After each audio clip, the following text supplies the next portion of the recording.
Uh, Namaskar, viewers. Myself, Anand Gupta from School of Law, and today I will talk about rule of law. And this particular topic is a part of our diploma program, that is Diploma in Paralegal Practice, which is offered by School of Law. This program is in English and Hindi medium, and it is a 1-year duration program, and it gives you a basic understanding about the law. So people who are interested in studying law but do not want to make law their career, they might have no time to do 3-year or 5-year LLB, or people who want to have some understanding about law, and people who are engaged in some organizations where the knowledge of law, some basic knowledge of law helps. So people can opt for this program. So this program is offered in English and Hindi, so I will be bilingual in my presentation.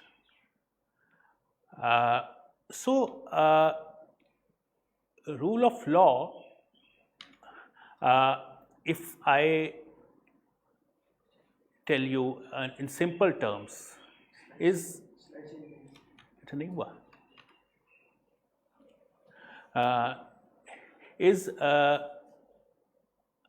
you can say a rule of law. नहीं हुआ क्या? Rule of law and not of man. तो इसमें English theorist हुआ है Edward Coke. उसने सबसे पहले इसको डिफाइन करने की कोशिश करी थी, और वो इसका प्रोपोनेंट माना जाता है जिसने इस कॉन्सेप्ट को. तो इंग्लैंड में भी हम देखें तो जो लॉ का डेवलपमेंट हुआ है वो कई फेजेस में हुआ है, और कई तरह के उसमें ट्विस्ट्स एंड टर्न्स आए हैं. और उसमें धीरे धीरे अगर हम देखें तो मोनार्की या और जो फ्यूडल सिस्टम था वहाँ का, उसके खिलाफ एक मूवमेंट रहा है. चाहे आप 1688 का रेवोल्यूशन देखें, उसके बाद 1689 में जो नया कॉन्स्टिट्यूशन आया, बिल ऑफ राइट्स की हम बात करते हैं. अगर इसकी शुरुआत मैग्ना कार्टा से करें 1215 से, और उसके बाद में फिर 1688 का डेवलपमेंट जिसको ब्लडलेस रेवोल्यूशन कहते हैं, और उसके बाद के सारे डेवलपमेंट्स. तो धीरे धीरे जो आर्बिट्ररी पावर है, जो मोनार्की है, उसकी शक्तियों को धीरे धीरे कम करने की कोशिश की गई है, और कि एक कानून का शासन हो. कानून जो बना हुआ है, जो है, उसके अकॉर्डिंग देश का सिस्टम चले. तो ये एक पुराना कॉन्सेप्ट है. नेक्स्ट स्लाइड पर आ गए हम. तो इसमें अगर हम देखें तो ग्रीस में भी और हमारे यहाँ भी उपनिषदों में भी इसके बारे में बात की गई है. ग्रीस में जो प्लेटो एक फिलोसोफर हुआ है, उसका मानना था कि अगर कोई लॉ ऐसा है जो which is subservient to some other authorities, उसके ऊपर की कोई अथॉरिटी है, चाहे वो राजा हो या और कोई हो, तो उस लॉ से आप ये उम्मीद नहीं रख सकते कि वो जनता के या लोगों के हित में ज़्यादा समय तक काम करेगा.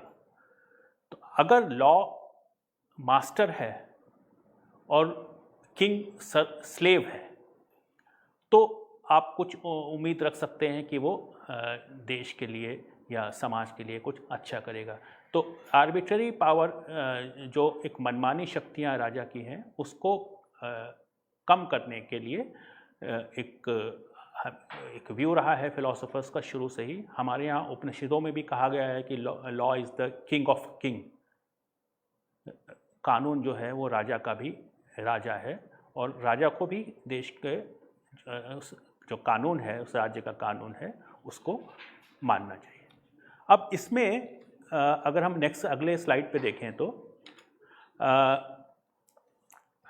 डाइसी एक अमेरिकन जूरिस्ट, ब्रिटिश जूरिस्ट हुआ है, उसकी एक किताब है लॉ एंड द कॉन्स्टिट्यूशन जो 1885 में आई। उसमें उसने रूल ऑफ लॉ को एक तरह से डिफाइन करने की, या उसके जो कंपोनेंट्स हैं क्या क्या होने चाहिए उसके बारे में बात करी है कि क्या क्या कंपोनेंट्स हैं। तो सबसे पहला कंपोनेंट्स है एब्सेंस ऑफ आर्बिट्रेरी पावर, तो मनमानी शक्तियों का न होना किसी राज्य में, किसी राज्य के अधिकारियों में या राजा में। इक्वलिटी बिफोर लॉ, कानून के समानता, और सुप्रीमेसी ऑफ लॉ। ये तीन बातें उस डाइसी ने अपनी थीसिस में, जो अपनी किताब है लॉ एंड द कॉन्स्टिट्यूशन जो 1885 में छपी थी, उसमें उसने ये बात कही है। अब हम एक एक एस्पेक्ट को समझने की कोशिश करते हैं। नेक्स्ट अगली स्लाइड पर हम आ गए। तो पहला है एब्सेंस ऑफ आर्बिट्रेरी पावर। इसको अगर हम सिंपल तरीके से समझें, जो कि जैसा कि आप स्क्रीन पर देख पा रहे होंगे कि कोई भी जो गवर्नमेंट ऑफिशियल है या गवर्नमेंट है, उसको कोई मनमाने तरीके से कोई भी डिसीजन लेने का उसको अधिकार नहीं है। There should be some law which authorizes officials to do a particular job। जैसे कोई मनमाने तरीके से किसी पर भी कोई फाइन लगा दे, कोई पेनल्टी लगा दे, कोई किसी को सज़ा दे दे, कोई अपनी तरफ से कोई भी रूल बना ले, तो वो इसमें वो डाइसी का ये मानना था कि इस तरह की पावर नहीं होनी चाहिए। और डाइसी जो है वो कहता था कि डिस्क्रिशनरी पावर्स जो अथॉरिटीज़ को दी जाती हैं, that is antithesis to the rule of law, वो रूल ऑफ लॉ के खिलाफ है। अब यहाँ पे थोड़ा सा समझने की बात है कि जहाँ हम डिस्क्रिशनरी पावर की बात करते हैं तो इसमें दो तरह की चीज़ों को बैलेंस करने की बात होती है। जैसे एक तरफ तो हम कहें कि डिस्क्रिशनरी पावर्स नहीं होनी चाहिए, एक लॉ हो उसके अकॉर्डिंग ही, कोई रूल बना हो उसके अकॉर्डिंग ही, कोई भी अगर किसी को पेनल्टी इम्पोज करनी है तो कोई लॉ है उसका कि इतनी पेनल्टी इम्पोज, कोई मोटर कोई ट्रैफिक रूल का वायलेशन करता है या कोई टैक्स इवेशन करता है तो उसके लिए कानून है कि अगर आप इस तरह की एक्टिविटी करेंगे तो उसके लिए ये पनिशमेंट है। लेकिन यहाँ पे हम ये भी हमें समझना है कि लॉ जो है हर चीज़ को इन एडवांस तय नहीं कर सकता। फ्यूचर में कैसी कैसी सिचुएशंस आएंगी हर चीज़ को फोर्सी नहीं कर सकता।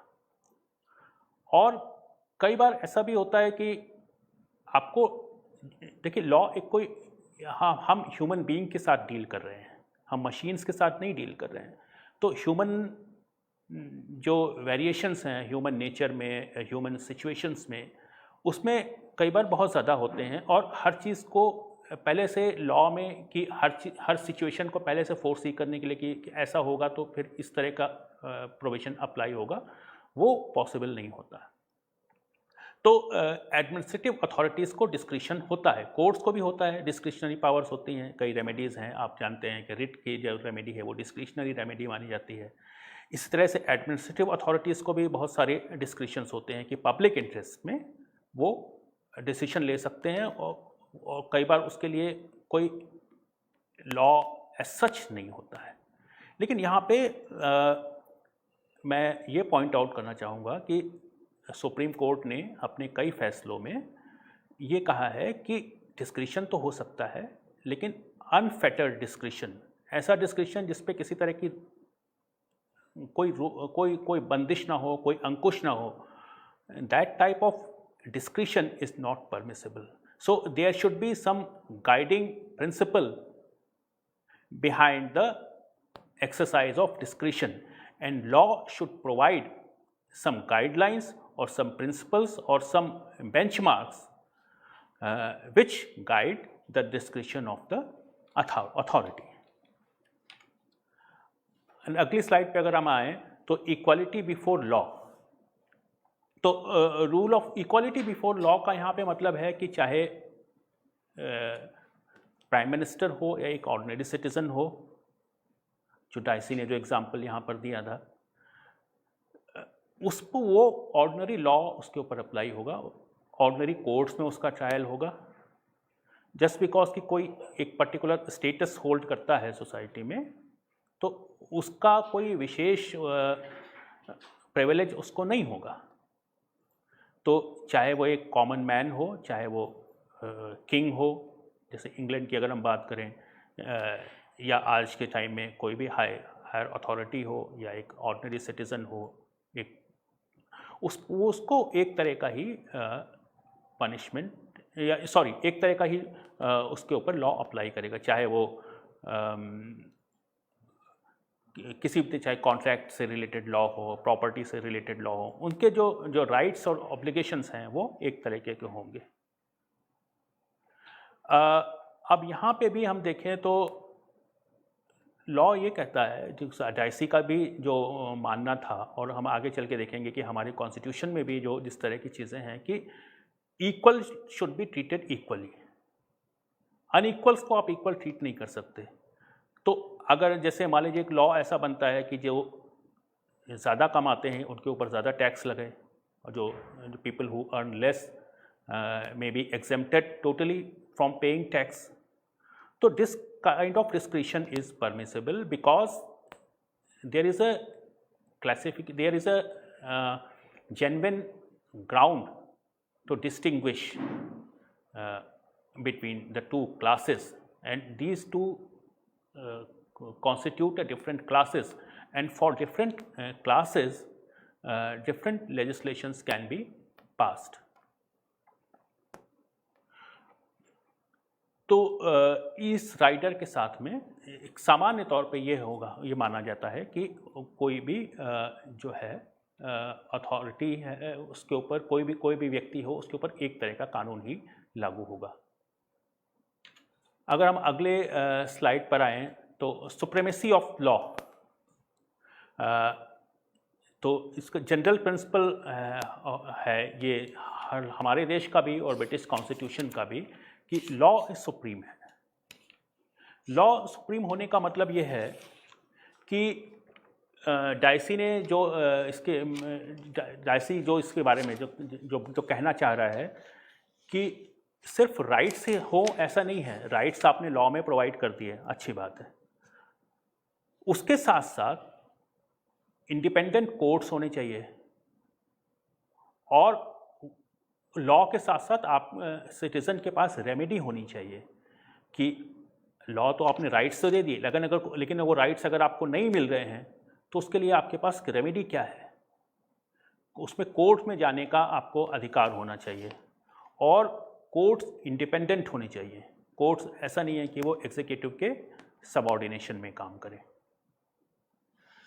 तो ये जो सुप्रीमेसी ऑफ द कॉन्स्टिट्यूशन की बात है वो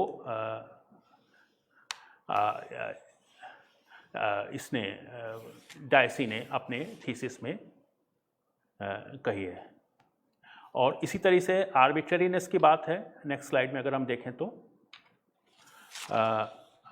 एब्सेंस ऑफ आर्बिट्रेरी पावर्स की बात भी, जिसको हमने अभी थोड़ी देर में बात करी कि मनमाने तरीके से कोई भी अथॉरिटी आपके अधिकारों का वायलेशन ना कर सके, और किसी तरीके का वो जिसके पीछे लॉ नहीं है। अब यहाँ पे ये भी बताना ज़रूरी है कि हमारे कॉन्स्टिट्यूशन में अगर हम आगे बात करेंगे कि आर्टिकल 14 में A.K. रॉयप्पा केस के बाद में सुप्रीम कोर्ट ने ये कहना शुरू किया कि अगर कोई आर्बिट्ररी डिसीजन है which is not just reasonable and fair, तो वो that is also against right to equality under article 14। तो आर्टिकल 14 शुरू में तो हम देखते हैं कि क्लासिफिकेशन डॉक्ट्रिन तक ही लिमिटेड था, लेकिन 1974 के बाद में इसको एक नया डायमेंशन मिला, जिसमें कि आर्बिट्ररीनेस को भी इसका नॉन आर्बिट्ररीनेस को भी आर्टिकल 14 के अंदर एक प्रिंसिपल माना गया।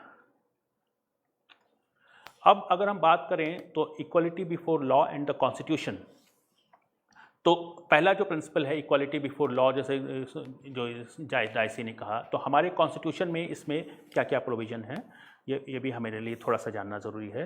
तो सबसे पहले तो हम देखेंगे आर्टिकल 14 है, आर्टिकल 14 to 18 अगर हम कहें तो आर्टिकल 14 आपको पता है कि equality before law and equal protection of laws की बात करता है कि कानून के समक्ष सबको समान होगा और कानून सबके ऊपर समान रूप से लागू होगा। इसी तरह से 15 में आप देखें तो 15 और 16 को अगर हम साथ साथ लें तो पब्लिक प्लेसेस में घाट्स, वेल्स वगैरह, पब्लिक प्लेसेस और पब्लिक एम्प्लॉयमेंट वगैरह में इसमें race, religion, caste, sex, place of birth वगैरह के बेसिस पर कोई डिस्क्रिमिनेशन नहीं होगा, किसी के साथ में भेदभाव नहीं होगा। और लेकिन इसके लिए ये भी है कि कुछ स्पेशल प्रोविजंस किए जा सकते हैं, जैसे वेमेन और चिल्ड्रन के लिए और सोशली एजुकेशनली बैकवर्ड क्लासेस हैं उनके लिए स्पेशल प्रोविज़न किए जा सकते हैं। अदरवाइज सामान्य तौर पे और वहाँ पे कोई डिस्टिंक्शन नहीं होगा। और इसी तरीके से अगर हम देखें आर्टिकल 17 में अनटचेबिलिटी को अबॉलिश किया है और आर्टिकल 18 में टाइटल्स को अबॉलिश किया गया है। तो ये हमने आर्टिकल 14 की बात की। Different treatment to different classes, जैसा हमने शुरू में बात करी थी, वो परमिसिबल है। अब इसी तरह से अगर हम अगली स्लाइड पर आएँ तो सुप्रीमेसी ऑफ द लॉ में अगर हम बात करें तो इसमें सबसे इम्पॉर्टेंट जो प्रोविज़न है हमारे कॉन्स्टिट्यूशन में वो आर्टिकल 13 है, जो कहता है कि कोई भी लॉ हो, चाहे वो कॉन्स्टिट्यूशन बनने के बाद में आया हो या उसके पहले का हो, that law should be in conformity with part 3 of the Constitution, and that is it should not be inconsistent. There should not be any inconsistency between the law and the fundamental rights. So any law which is violative of the fundamental rights is unconstitutional, and the court has the power to declare it unconstitutional. Similarly, Article 32, which is one of the most important provision of our Constitution, and it says that any person whose fundamental rights are violated can directly approach to the Supreme Court. So for the violation of fundamental rights, aggrieved person can approach the Supreme Court, and the Supreme Court can issue writs, etc. और इसी तरह से article 226 है जो कि high courts को इस तरह की पावर देता है। आर्टिकल 226 की जो हाई कोर्ट्स की पावर है वो बहुत ज़्यादा वाइड हैं, लेकिन यहाँ पे अगर हम फंडामेंटल राइट्स की या हम रूल ऑफ लॉ की बात कर रहे हैं तो उसमें भी आप सुप्रीम कोर्ट में या हाई कोर्ट में कहीं भी जा सकते हैं अगर आपके अधिकारों का जो मूल अधिकार हैं चैप्टर 3 में जो आपने दिए हुए हैं, जो 6 हमारे फंडामेंटल राइट्स हैं, right to equality, freedom, right against exploitation, freedom of religion, cultural and educational rights of minorities, and जो छठा है constitutional remedies। तो कोई भी कानून अगर पार्लियामेंट बनाएगी जिसमें इसको सुप्रीम कोर्ट या हाई कोर्ट की पावर को अगर वो कम करना चाहती है कि फंडामेंटल राइट्स को एनफोर्स कराने में, तो वो अनकॉन्स्टिट्यूशनल है उस तरह का। यहाँ पे मैं एक दो बातें आपके सामने रखना चाहूँगा। पहली बात तो ये कि हमारे कॉन्स्टिट्यूशन में right to rule of law जो है वो अब एक बेसिक स्ट्रक्चर माना जाता है केशवानंद भारती केस के बाद में, और बहुत सारे केसेस इसमें हुए हैं जिसमें सुप्रीम कोर्ट ने कहा है कि rule of law is a part of the basic structure. और रूल ऑफ लॉ इसमें एक केस था जो जिसको हम हैबियस कॉर्पस केस कहते हैं, एडीएम जबलपुर वर्सेस शिवकांत शुक्ला, एक केस हुआ इमरजेंसी के टाइम में। उसमें एक इशू आया था जिसके बारे में मैं थोड़ा सा आपसे बात करना चाहता हूँ। उसमें आया था कि रूल ऑफ लॉ क्या है। रूल ऑफ लॉ हमारा कॉन्स्टिट्यूशन ही है, कॉन्स्टिट्यूशन प्रोविजन है, या उसके बियॉन्ड भी कुछ है। तो उसमें जो मेजॉरिटी जजमेंट था उसमें कहा था कि हमारा जो कॉन्स्टिट्यूशन है वही रूल ऑफ लॉ है, उसके पहले या उसके बाद कोई भी चीज़ है अगर उसके बाहर की तो वो रूल ऑफ लॉ नहीं हो सकता। तो जो कॉन्स्टिट्यूशन में आर्टिकल जैसे लिबर्टी की वहाँ पे बात थी 21 की, freedom of right to life and personal liberty, तो राइट टू लाइफ और पर्सनल लिबर्टी का जो लॉ है वो आर्टिकल 21 में ही है, और अगर 21 सस्पेंड हो गया तो वो आपका राइट भी सस्पेंड हो गया। और इमरजेंसी में जो कानून बना है वो, क्योंकि वो इमरजेंसी प्रोविज़न उस समय इन्वोक किए गए थे, तो क्योंकि कॉन्स्टिट्यूशन में ये प्रोविज़न है इमरजेंसी लगाने का, तो अगर इमरजेंसी लगा दी तो emergency will be the rule of law. तो emergency provisions are also as much as the part of law as the fundamental rights, article 21। तो इमरजेंसी अगर लगा दी है तो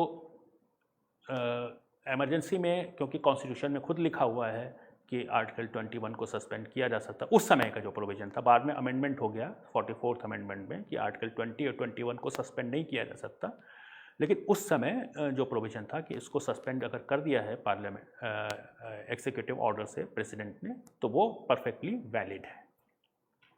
अब इसमें थोड़ा सा जस्टिस HR खन्ना जिन्होंने डिसेंटिंग व्यू दिया था, उनका मानना था कि कुछ ऐसे प्रिंसिपल्स हैं जो इस्टेब्लिश्ड हैं, जो कि रूल ऑफ लॉ सिर्फ एक कोई मैकेनिकल चीज़ नहीं है, कुछ ऐसे इस्टेब्लिश्ड प्रिंसिपल्स हैं, कुछ इस्टेब्लिश्ड वैल्यूज़ हैं, कॉन्स्टिट्यूशनल वैल्यूज़ हैं, जिनको आप रूल ऑफ लॉ का पार्ट मान सकते हैं। तो उनका भी उनके का वायलेशन करते हुए अगर कोई कानून बनता है या कोई ऐसा डिक्लेरेशन सरकार पास करती है तो वो उसके रूल ऑफ लॉ की जो स्पिरिट है उसके ख़िलाफ़ होगा। अब यहाँ पे देखिए, अब इसके बाद में आप देखें तो सुप्रीम कोर्ट ने मेनका गांधी केस में और उसके बाद और भी बहुत सारे केसेस में ये कहा कि law should be just, reasonable and fair, not arbitrary और फैंसीफुल। तो कोर्ट ने आर्टिकल 14, 19 और 21 तीनों को, ट्रिनिटी तीनों की हम कहें, constitution, the supreme court started reading article 14, 19 and 21 together. तो 14 में नॉन आर्बिट्रेरीनेस का प्रिंसिपल है, 21 में जो लिबर्टी है और लाइफ और लिबर्टी है, तो लाइफ की जो डेफिनेशन है वो इतनी वाइड कर दी कि अभी तक जो AK गोपालन केस से जो व्यू चला आ रहा था, बाद में थोड़ा थोड़ा उससे डिविएशन भी हुआ, लेकिन मेन मुख्य रूप से जो व्यू था कि लाइफ का मतलब सिर्फ एग्जिस्टेंस है, किसी के मतलब ये है कि आपके जीवन को अगर कोई समाप्त करने की बात है तो वही उसी केस में वो राइट टू लाइफ है। और उसमें भी अगर पार्लियामेंट कोई कानून बना देती है, क्योंकि उसमें लिखा हुआ है except procedure established by law, तो अगर कोई लॉ बना देता है, पार्लियामेंट कोई कानून बनाती है, तो उससे आपकी राइट टू लाइफ भी आपका डिप्राइव आपको किया जा सकता है, वो आपसे छीना जा सकता है।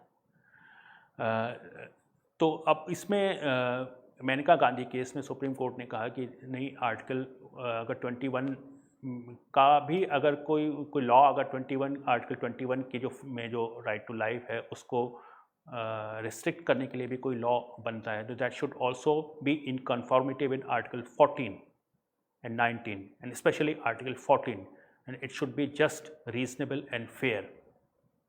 तो ये माना जाता है कि अगर आप में से बहुत सारे लोग कॉन्स्टिट्यूशन के स्टूडेंट होंगे तो ये जानते हैं कि हमने जानबूझ के हमारे कॉन्स्टिट्यूशन में, जो अमेरिकन कॉन्स्टिट्यूशन में जो due process of law word है, उसके जगह हमने प्रोसीजर इस्टेब्लिश्ड बाय लॉ रखा था। तो अब ये माना जाता है कि ड्यू प्रोसेस क्लॉज जो है एक तरह से बैकडोर एंट्री के उसकी बैकडोर एंट्री हमारे कॉन्स्टिट्यूशन में हुई है। लॉ भी देखिए हमेशा आप लॉ को बिल्कुल एक इस तरह से कोई स्टैटिक चीज़ नहीं क्योंकि जिस तरह की जैसी सिचुएशंस होती हैं, जैसे मान लीजिए कोई क्राइसिस है, अब आजकल जैसे ये कोविड-19 का क्राइसिस है, तो कई बार आपको कोर्ट्स भी जब लॉ को इंटरप्रेट करते हैं, क्योंकि लॉ क्या है, लॉ सिर्फ पार्लियामेंट का बनाया हुआ लॉ नहीं है, लॉ जो कोर्ट्स के डिसीजंस हैं, जैसे कि हम जानते हैं आर्टिकल 141 हमारे कॉन्स्टिट्यूशन में लिखा हुआ है कि law declared by the supreme court shall be binding on all courts and tribunals. और आर्टिकल 42 में भी आप देखें तो कोर्ट को कुछ पावर हैं रिलीफ ग्रांट करने की। तो लॉ अगर कोई हम कहें तो सिर्फ एक पार्लियामेंट का बनाया हुआ कानून है वही लॉ नहीं है। एग्जीक्यूटिव ऑर्डर्स हैं वो भी जो जिनको हम डेलीगेटेड लेजिस्लेशंस कहते हैं, और जो कोर्ट्स के डिसीजंस हैं, कोर्ट्स ने जिस तरह से लॉ को इंटरप्रेट किया है, तो लॉ का एक बहुत वाइड कॉन्सेप्ट है। तो जहाँ हम रूल ऑफ लॉ कहेंगे तो रूल ऑफ लॉ में हमें लॉ को बहुत व्यापक तरीके से डिफाइन करना पड़ेगा। और डेफिनेटली सिर्फ जो स्टैट्यूटरी लॉ है या जो स्टैट्यूट बुक है अब वही लॉ है, ये इस बारे में भी थोड़ा सा, क्योंकि अब ये माना गया कि कुछ ऐसे प्रिंसिपल्स हैं, जैसे बेसिक स्ट्रक्चर की बात है, कहीं पे कॉन्स्टिट्यूशन में नहीं लिखा है बेसिक स्ट्रक्चर के बारे में, लेकिन जब ज़रूरत पड़ी तो कि भाई अमेंडमेंट उतने उस तरह से ना हो कि कॉन्स्टिट्यूशन के साथ में कोई बहुत ज़्यादा छेड़छाड़ हो जाए, तो सुप्रीम कोर्ट ने एक बेसिक स्ट्रक्चर की डॉक्ट्रिन इवॉल्व करी। इसी तरीके से नेचुरल जस्टिस है एडमिनिस्ट्रेटिव लॉ में। अब नेचुरल जस्टिस में क्या है कि दो प्रिंसिपल्स हैं मेनली कि भाई आपको सुनवाई का मौका दिया जाए और कोई भी व्यक्ति जज ना हो जिसमें वो खुद भी इन्वॉल्व हो, खुद भी एक पार्टी हो। No one should be the जज इन हिज ओन कॉज। तो अब ये ऐसे प्रिंसिपल्स हैं कि सुप्रीम कोर्ट ने, जैसे मेनका गांधी केस में ये कहा था कि these natural justice principles are implicit in any administrative order or any law which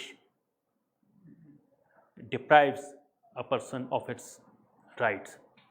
तो कुछ ऐसे established principles हैं जो हमारे लॉ का हिस्सा बन चुके हैं, वो चाहे कोर्ट्स के डिसीजंस के थ्रू ही आए हैं मेनली, तो उनको भी हमें जानना पड़ेगा जब हम रूल ऑफ लॉ की बात करें कि अगर हम कोई ऐसा कानून है या कोई ऐसा एग्जीक्यूटिव ऑर्डर है तो वो उन जो एस्टैब्लिश्ड प्रिंसिपल्स हैं उसको भी वायलेट करता हुआ नहीं होना चाहिए।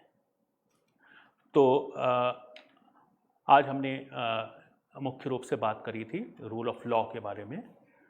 तो if you have any questions you can post your queries to our Facebook page and we will be happy to answer. Thank you very much.